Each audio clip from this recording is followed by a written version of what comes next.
Bonjour à tous, nouvelle mobilisation des agriculteurs aujourd'hui en Saône-et-Loire. À partir de 13h cet après-midi, ils seront plusieurs dizaines à bloquer la route Centre-Europe-Atlantique. C'est la portion située entre les sorties Matour, Navour-sur-Grosne et Charolles-Mâcon qui seront impactées. Le blocage ne durera pas éternellement puisque les agriculteurs iront ensuite à la rencontre du président du groupement sanitaire départemental vers 16h30. Des actions sont aussi possibles en Côte-d'Or. Les agriculteurs toujours mobilisés contre la stratégie sanitaire de l'État face à la dermatose nodulaire. 110 actions ont été recensées à l'échelle nationale hier. Les agriculteurs qui doivent être reçus aujourd'hui par le Premier ministre Sébastien Lecornu. C'est un projet immobilier contesté à Dijon, la deuxième phase de l'écoquartier qui se trouve à l'arrière de la cité de la gastronomie. Un projet qui doit notamment voir la construction par l'aménageur Eiffage d'une résidence de 188 logements pour jeunes actifs le long de l'avenue de Louche.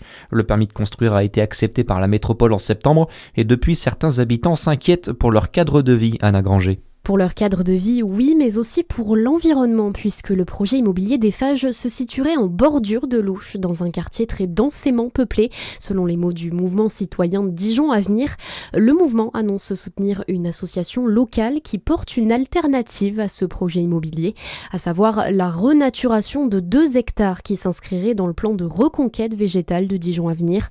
Le mouvement met en avant l'utilité de la végétation face aux multiplications d'épisodes caniculaires, particulièrement éprouvant en centre urbain. L'association locale en question aurait déjà déposé, selon Dijon Avenir, un recours pour demander l'annulation du permis de construire. Le mouvement citoyen indépendant Dijon Avenir invite la population à une cogitation citoyenne sur le sujet demain devant le chantier au 7 avenue de Louche de 14h30 à 16h30. Jean-Yves Ravier se lance dans la course au municipal à Lons-le-Saunier. Le maire sortant confirme qu'il briguera un second mandat en mars prochain. Il présentera ses colistiers courant janvier, une liste en partie renouvelée mais qui comptera aussi des noms de l'actuelle majorité. Une enquête classée sans suite à Besançon après l'interpellation d'un homme. Mercredi, rue du lycée, un homme de 21 ans était en train de vandaliser une porte d'entrée d'habitation. Il a été interpellé en flagrant délit après avoir fracturé la porte d'une habitante avec laquelle il était entré en conflit la veille. Placé en garde à vue, l'individu a reconnu les faits. Il a été libéré sans poursuite à condition qu'il indemnise la victime. En France, le congé de naissance sera bien accessible aux parents d'un bébé né à partir de janvier 2026. C'est l'annonce hier du ministère de la Santé. Les familles devront tout de même attendre son entrée en vigueur technique dans le courant de l'année. D'une période d'1 à 2 mois par parent, ce dispositif s'ajoute au congé maternité et paternité déjà existant. Et puis vous avez rendez-vous avec du handball. Ce soir, le DMH se déplace à Célestat à 20h30.